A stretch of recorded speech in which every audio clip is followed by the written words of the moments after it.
خب سلام. این اولین ویدیویی که دارم میگیرم. یه مدت تو تلگرام نبودم، دلیلش این بود که میخواستم آماده بشم که از این به بعد به جای اینکه نوشته های بلند بالا فقط ارائه بدیم، بیایم و یکم محتوای ویدیویی داشته باشیم و بالاخره برگشتم. متاسفانه بعد موقعیم برگشتم. بازار خیلی ریخته و اینکه آیا به نظرمون همه چیز تموم شده یا نه. اه، در وهله اول میخوام یک نظر حالا کلی یا دید خودم رو نسبت به تکنیکال بگم که تکنیکال چیه و با چه نگاهی میتونیم به تکنیکال داشته باشیم. اه، نگاه من به تکنیکال اینطوره که خیلی مثلا نظرات خیلی سنگینی راجع به تکنیکال دارن، تکنیکال نگاه کردن به نمودار. مثلا میگن چه میدونم، یکی از ایدهایی که دارن اینه که بالا رفتن طلا روز قبل از عملیات 7 اکتبر، حمله فلسطین به اسرائیل، نشون میده که معلوم بود که قرار جنگ بشه. یا مثلا چه میدونم، یه سریا نگاه حتی ستاره شناسی دارن، مثلا میگن که اگر قمر در عقرب شد وقتشه که بازار بریزه، یا از این سبک چیزها. خب من کلا از اون سبک آدم ها نیستم. اه، نگاهی که من به تکنیکال دارم اینطوره که یه سری آدم ها هر کسری از آدم ها یه چیزی رو روی نمودار میبینن. هر چقدر احتمال این که همه این رو ببینن بیشتر بشه. وقتی میگم همه یعنی واقعا همه، یعنی هم من و شمایی که خونه نشستیم و میخوایم بیت کوین خرید و فروش بکنیم، هم صندوق بازنشستگی بزرگی که میخواد میلیاردها دلار بیاره و بیت کوین خرید بکنه. همه واقعا اون رو میبینن. یه موقعی هست مثلا نمودار رو کوچیک میکنی، میری چه میدونم مثلا تو نمودار 1 دقیقه‌ای میای نگاه میکنی، میبینی که واو، مثلا یه سری چیز هست مثلا یه سری چیزها هست تو نمودار، مثلا چه میدونم اینجا یه دونه خطه به صورت خیلی خاصی دارم، یه خطی هست. بس مثلا فرض کنید مثلا بازار تا اینجا رفته جلو، بعد میرسه به اینجا، میگه که او بازار باید بریزه. آفرین، درسته. یه بار دیگه هم هست اینجا، میگه اینجا بازار باید بریزه، بعد یه هوی میشکن. نگاهم نسبت به اینا اینه که کسایی که دارن با اینها معامله میکنن یه بخش خیلی کوچیکی از آدم ها.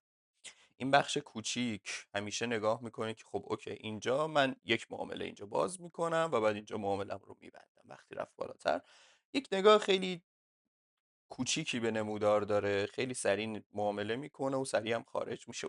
اینا که خب خیلی راحت یه همچین چیزایی باعث میشه مؤسسات بزرگ بیان و خلاف جهت معامله بکنن و کاری بکنن که از نقدینگی اون افراد کوچیکی که دارن معامله میکنن استفاده کنن برای معاملات بزرگترشون. پس ما نمیتونیم خیلی به یه همچین چیزی که مثلا اگه اینجا یک خطی هست بهش اعتماد بکنیم خیلی وقتها. ولی یه موقعی هست ما میایم رو نمودار هفتگی نگاه میکنیم و مثلا یه چیزی هم هست مثل این EMA، Exponential Moving Average. این چیزیه که همه میبیننش، چیزیه که همه باهاش کار میکنن، چیزیه که همه قبولش دارن. این چی کار میکنه؟ میاد قیمت 50 هفته رو میانگین اکسپوننشال، نه میانگین ساده میگیره و میگه که آقا بله الان قیمت بالاتر از این عدده، الان قیمت پایین تر از این عدده. حالا این ایده رو به طور مستقیم من از آقای بنجامین کوون برداشتم که میگفتش که درسته، مثلا ما کجا میتونیم بفهمیم که بیت کوین داره بالا میره یا داره پایین میاد؟ وقتی که بالای این نمودار باشه یا وقتی که پایین این نمودار باشه. ما میتونیم بفهمیم که توی بول سایکلیم یا توی بیر سایکل صعودی هستیم یا سایکل نزولی. ایده کلی چیه؟ ایده کلی اینه که بیت کوین، حالا اگر ما از یه جایی مثلا اینجا نگاه بکنیم، هر 4 سال یک بار بالا رفته، 1 سال پایین اومده، دوباره 3 سال بالا رفته، 1 سال پایین اومده، 3 سال بالا، 1 سال پایین و همینطور رو به جلو. این روند رو میشه از سال 2012 شروع کرد، 2011 حالا مثلا از اینجا مثلا خیلی دقیق تر نگاهش میکنن. مثلا میشه گفتش که دسامبر سال 2013 یک بالای بازار بوده، بعدش دسامبر سال 2017 هم یک بالای دیگه بازار بوده، دوباره میایم اینجا نوامبر 2021 همینجور 4 سال و در نهایت الان که ما نوامبر 2025، یعنی آلردی میتونه تموم شده باشه بازار از اینجا و وارد اون یک سال نزولی شده باشیم. حالا میگه چیزی که همه دارن میبینن که خب ما میدونیم که مووینگ اوریج 57 57 هم اینجوریه که به دید یک سال دیگه حدودا مساوی یک ساله، ولی 50 عدد رونتریه و چیزیه که همه استفاده میکنن ازش.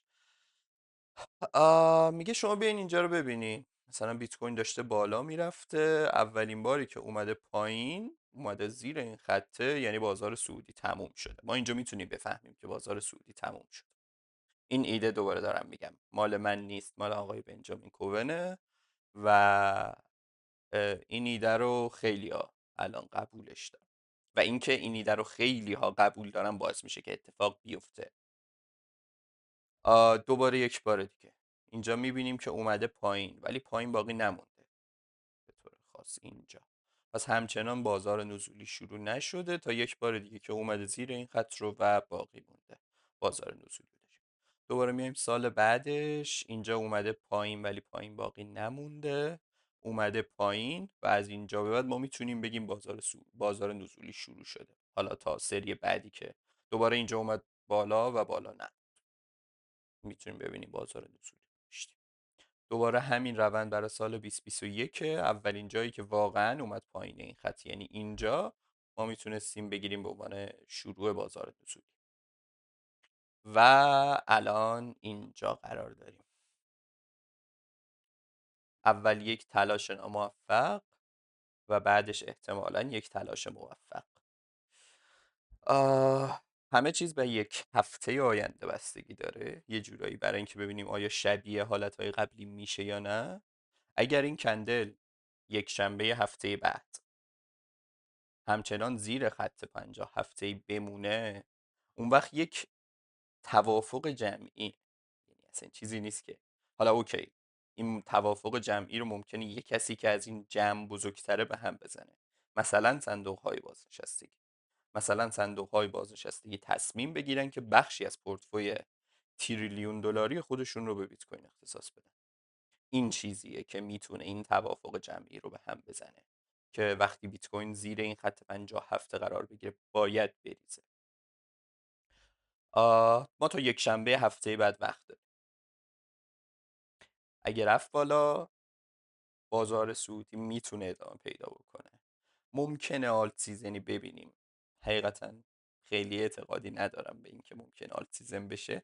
همین الان میبینیم که یه سریا اعداد مثبتی رو چاپ کردن مثلا لایت کوین، ولی خب احتمالش کمه واقعا آلت سیزنی دیده بشه. آلت سیزنی که دارم میگم یعنی اون چیزی که سال 2021 اتفاق افتاد که همه ارزها چند برابر شدن، اون خیلی بعیده. ولی خلاصه که آره یک هفته وقت داریم برای اینکه تصمیم کلی رو بگیریم. اگه رفت زیر این خط ما برمیگردیم به حالت عادی، بیت کوین رو هفته یک بار، ماه یک بار با یک پول ثابت خرید میکنیم تا اینکه دوباره برگرده و روند صعودی شروع بشه. بیت کوین رو من به طور خاص اتریوم رو هم همین کار رو میکنم باهاش. اینجا خیلی نمودار شلوغه.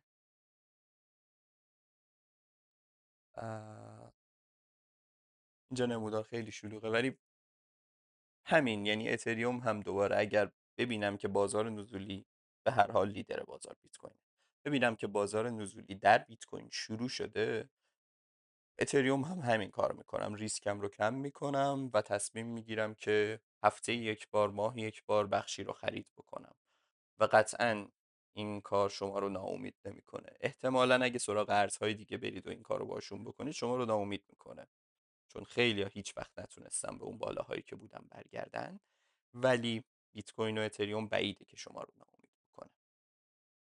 همین. ممنون.